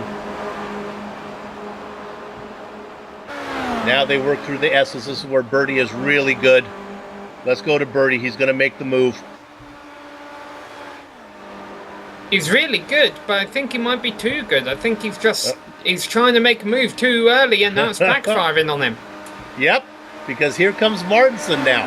And once again, he's found himself in the soup. Martinson on the outside going to try to pin him down on that line. And this is punching a huge hole for Newton to get in there. This is a great 4-car battle. Yeah, Newton's always been at the back of it, and Andre's always been at the front of it. It's really 2nd and 3rd between Bertie and Martinson that's been switching around here. You almost have to wonder if Bertie, the car might have too much downforce. It's really good, but it doesn't have a straight line speed. Now watch this. Here we go through this the right-hander. He's going to get one more shot at it down here into corner number 1 in a minute. Oh, again, he's real close though, Sam. He gets kind of boxed up. Oh boy. Yeah, if he does have too much downforce, he's doing the right thing here, which is to try and find a way by on the twisty part of the course. Problem is, of course, that'll just allow Andre to get him back on the long straight. He's closer this time than he was last time. He's right behind him. The defensive line now from Andre. He's going to make Bertie do it on the top. Once again, Andre able to hold him off. Oh, he's way out there. He almost came back in. Now they're side by side. Now I think the momentum is going to go to Bertie this time. I think it's going to go to Martinson and Newton. Bertie's car just doesn't have the straight line speed. And here comes the guys from behind. Are they going to go 4 wide? There goes Martinson. He's got 1. And now he's side by side with Andre. 2 by 2 through the carousel. 2 cars running side by side punch such a big hole in the air, and Martinson fully took advantage of it. Almost gets turned by Bertie there. And off goes Andre, comes back on. They're going to go 3 wide into carousel. One of them's going to have to give, and none of them wants to do it. Bertie does, and then Martinson runs wide, and maybe Andre overshot the turn though, because here comes Bertie back down the inside, back by Martinson, and this is exactly how they started this lap. How about the patience of Scott Newton, who is dying to get into the fun, but there's just not enough track. There's no room for him. All right, here we go up front. Now this time putting his nose down. This is Bertie gets a good run this time, I think, maybe. As they work through 9, now they go through 10. He'll be on the outside. If he can hold in here, then he'll have a good run out of 11, and maybe they can get this pass made and he can go ahead and challenge Emre. He's got it done. He's clean here. Now he should be able to pull away. Well, right now, Martinson is Bertie's best friend. If Martinson can race side by side with Andre, that will allow Bertie to pull ahead and break a draft. Bertie had to work really hard to finally get that. It goes really wide. Yeah, he did his best Andre impersonation. Okay, that has settled down. So what's going on up front? No, it hasn't. Hugo Kinney up in front by 2.5 seconds. Finch has about 3-second lead back to Evan Emre. All that fighting back there may be the best news for Emre, but it's not giving up back and forth. If I was Newton, I would just back off a second and cook some popcorn. Yeah, he's a minute, just under 2 minutes away from getting 4th position, as these guys are gonna get together eventually. But honestly, by the time the popcorn is cooked, this race is going to be over. Look at the clock in the top left. A white flag is coming out this lap. We'll stay on. This is a really good battle. There we're looking at our leader. They are single file now, 4th, 5th, 6th, and 7th. You guys got to be thinking, boy, this is a boring race. Hope the commentators had something to talk about. Oh, let's go back there. Here he goes. He's made the move again. This is Birdie being challenged now by Andre. Andre comes out he on got top. him. Amazing. Now look at the run here. Oh, he has a great run. This is like shuffling. Yeah. This is like shuffling a deck of cards, and they keep coming out. Ace 2, 3, 4, 5. Yeah, Newton has got to be saying, all right, I've been patient enough. I'm fast enough to get you guys. Just let me in there. Right now, it's Andre back out in front. Now, Martinson in a battle with Birdie. They are side by side. How long can Scott Newton be patient? Once again, he gets the toe in behind Martinson, but Martinson leaves him out, hangs him out to dry, and he loses all of his momentum. He's got to fall back into 4th again. Andre escaped a little bit, but can Martinson do anything in these closing turns? Nothing going on up front. They still run in the same order. Quinet, Finch, and Emery will stay off this battle for 4th. Let's hope they all bring it home. Let's hope, no matter the order, that they all get to the checker flag clean. Well, the one thing we're going to see here is Bertie, if he does have a high downforce car like we think so, he's going to challenge in these closing turns. And here he goes. Now they are side by side as they come in. Birdie's going to be in the preferred spot as they go through the heel. 2 turns to go for the leader. We go around. Let's go. We'll come back. We'll get this one. Up front, though, it is the rookie, Hugo Quinet, as he's going to pick up round number 2, the sprint race in the Apex Online Racing Formula 2.0 Challenge. Harrison Finch gets 2nd. Emery's going to get 3rd. Let's go back to see how it looks like Emery's going to get the best spot, huh?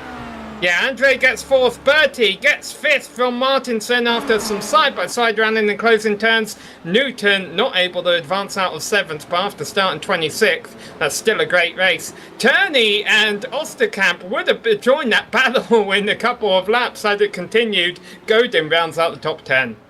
And I don't think there's another battle on the track for position, as everyone is pretty well separated. Kessler's going to come across. Yep, go ahead. We're never going to see a 4-way battle like that for a long time. All right.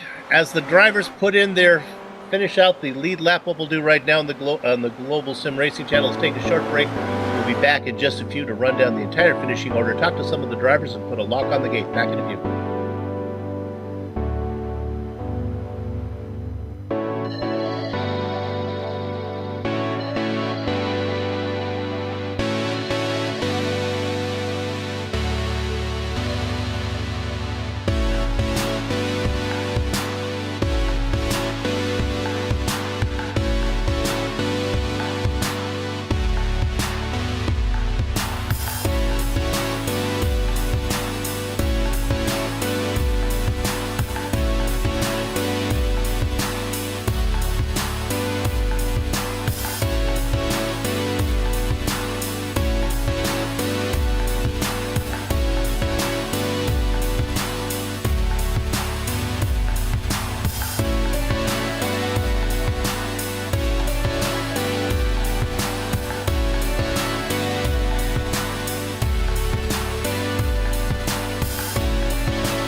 Welcome back to the Global Sim Racing Channel's coverage of Apex Online Racing's Formula Renault 2.0 Championship Round 2 from Watkins, Glen.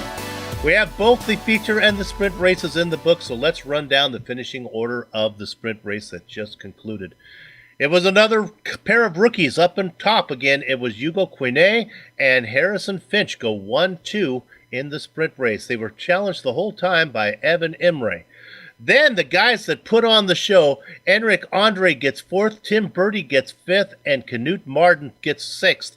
The man who should start a career as a doctor because he has lots of patience watching the driver that's ahead of him, and that is Scott Newton. Adam Tierney in 8th, Rene Osterkamp 28th to 9th. A nice charge from him, as was Jean-Francois Godin 25th to 10th. Sam?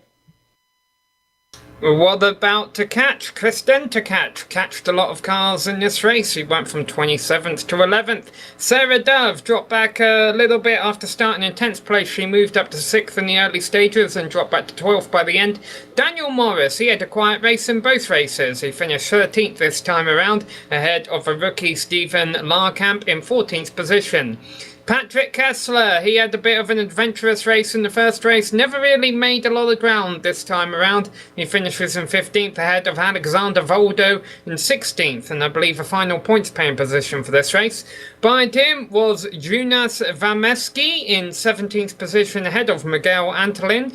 Rounding out the top 20 are Alexis Marioloso, the pole sitter, and the driver who started alongside him, Casper Thrain. Hidden Blackjack, it was Stefan Herman. Phil Reed gets the double duck spot. And to answer an email question that was sent to me, why is the 22 position the double duck? If you look at the 22, it looks like 2 ducks swimming on the ponds. There you go. 23rd position is Lawrence Sudden Strike to right. Silvio Hurt in 24th. Quarter century mark, Kerry Nolden. Not a good event for him. I'm not sure if he actually scored any points at all. Lee Robinson in 26th. 27th to Ty McLeod. And then the last two drivers out there, our winner of the feature race, it is Martin van Lortzenord, and then Josh Thompson in 29th. All right, who do we have for interviews here, Sam? We have a lot of drivers. Well, let's pick one. How about we take as our winner there? No, our winner is not there. How about we go with third place driver, Evan Imre? How about that one? I'll let you talk to him. All right, we'll talk to our third place finisher, Evan Imre. Evan, you scored points in both races. Would you consider that a success? Mostly. The first race, I was caught out with choosing the wrong gear ratio, so people were coming past quite easily. And near the end of the race, Hugo, the sprint race winner, done a dangerous rejoin and I hit the wall. So I ended up in 15th in that race. But the second race, made a couple of moves in the first lap and basically that was it because the 2 leaders just ran away and I was maintaining the 2-second gap behind and I came home with my podium. So I'm fairly happy. Watkins Glen, of course, is quite different when it comes to road course racing. A lot of drafting out there. Do you like that kind of racing? Not particularly, because it kind of rewards the people who, the slower drivers. It gives them a key kind of to stay in the race because they can just hang on to the back of your slipstream and repass you and frustrate you. But it's one of those things you just have to deal with on the calendar this year. Yeah, well, you dealt with it pretty well there with the podium finish. Next track we go to is Bathurst. Do you think you can pick off some better results there? Well, as long as I stay on the track, I certainly will pick up some points because history's shown that if you just keep on the track, you'll finish in the top 10, basically. Yeah, and like I say, you did a fairly decent job of that today with 2 points finishes. 2 points finishes. We congratulate you on that, and we wish you the best of luck in Bathurst. Anything else you'd like to say? No, that's it. Thanks, Samuel. Thanks, GSRC, and yeah, see you next week. That's Evan Emery, our third place finisher today.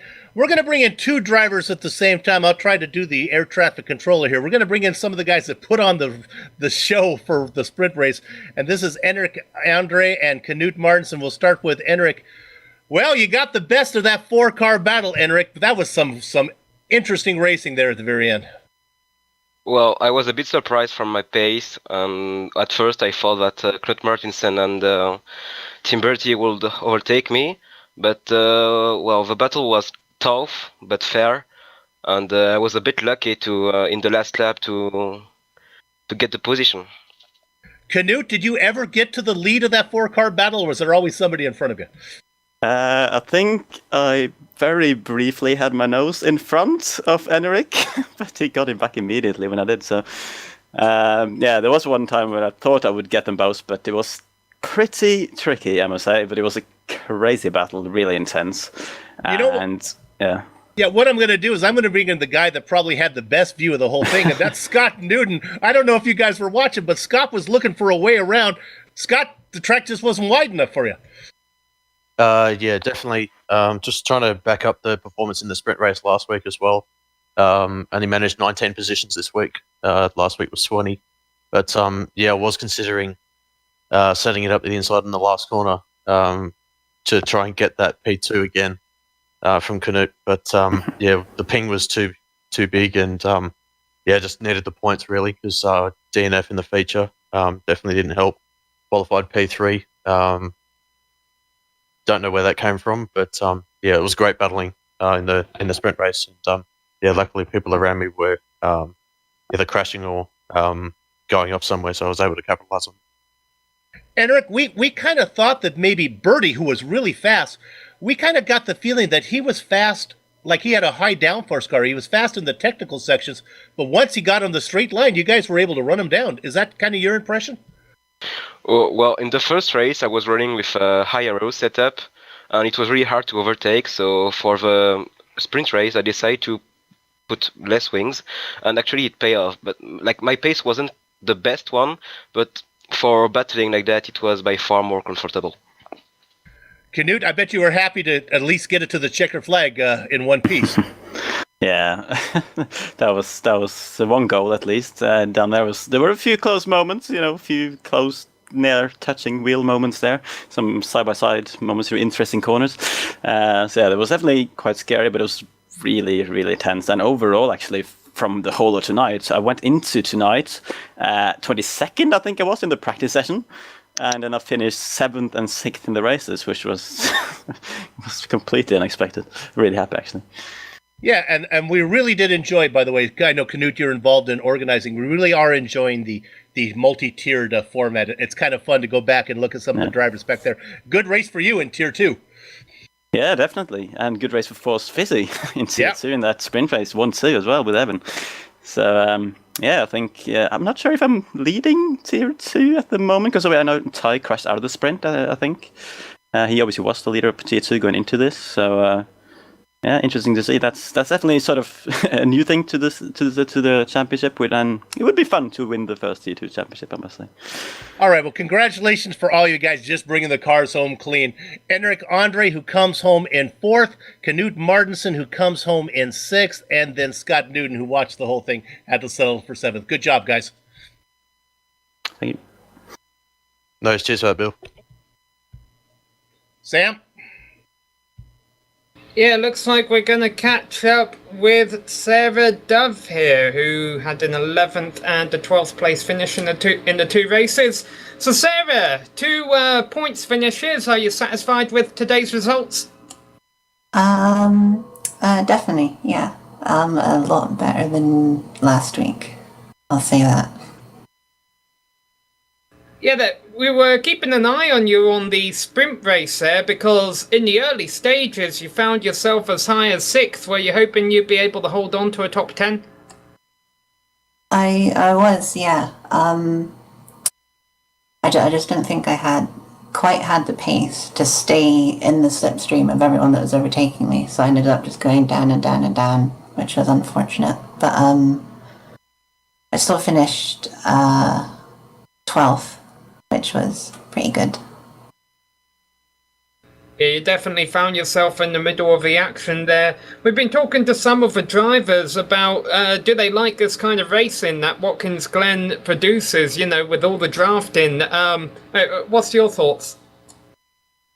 I think the Formula Renault is kind of in like a middle ground where it's not as fast as like an Indy car, which I think would be a bit more fun here, but it's like not slow enough to have extremely bunched up stuff, which would be fun. So it's sort of in the middle, and it's a bit boring sometimes. We definitely saw some great action out there. Now, one track though that isn't boring is Mount Panorama, where we're going to next. Do you think you can pull off some top 10 finishes there? No. Simple answer. I'll be surprised if I finish the race. She brings it home. Yeah, I was thinking the same thing, Sarah. That's the only winner there is the racetrack, isn't it? Mm-hmm. We hope you prove us wrong, Sarah. We hope you prove yourself wrong. I hope I do, but I'm not too optimistic. All right. Well, thanks for coming to talk to us, and congrats on your double points finishes. And Bill, I think that's about to wrap it up with our interviews here today. Yeah, you won't want to miss next week, Sam. I know Sean will be back with me next week, and it's been a pleasure working with you. Tune in next week, because these little cars don't do well if you bang them off the walls. It's going to be a race of attrition. And for all you backmarkers out there, I think Sarah's underestimating. If she can just keep the car out on the track, there's a lot of room to vulture positions from attrition and get a good score. Hey, we'd like to thank everybody at Apex Online Racing for organizing Formula Renault 2.0 League, and to all the members who supported this broadcast. We know you have a lot of choices when you fly. Thanks for flying GSRC. Thanks to the company's equipment and software that you see on the screen right now that we use on the broadcast. And the original music, hey, that's from Eric Echolm and Casey Lalonde. See the screen for how to contact them and download some of their digital stuff. Sam? Yeah, Bill, it will be a shame not commentating with you next weekend, but I'm sure we'll have just as exciting racing, because on Friday, September 29, the same time, they will be racing at Mount Panorama, the mountain circuit down under in Australia. GSRC will be there to bring you all of the action, so we hope you join us. I'm sure your accent made a lot of the drivers feel right at home, and I'm sure they were happy to hear that. They didn't have to use their Google Translation to understand what I'm talking about. Well, if they do need more information, Bill, they can always find it at GSRC. We're on the internet there at globalsimracingchannel.com. Also on Twitter at GSR Channel, and Facebook at facebook.com/globalsimracingchannel. I hope you all read through my accent there. There you go. See, the accent phobia jumped in before you were done. And now, on behalf of the man whose voice you just heard, of course, that is Samuel Worm. Hey, Sam, what's the name of your internet show? Samuel Analyzing Motorsports, so Sam. And this week we played with Django. Okay, if you haven't had a chance, check into that one. It's darn good. It is very entertaining. And Amjad Yaman, of course, and our camera artist, Dougie Beard, we'd like to thank all of you for watching. With that said, we're off to have fun storming the castle. So until next time, you know what to do. Race clean, race hard, and we'll see you on the track.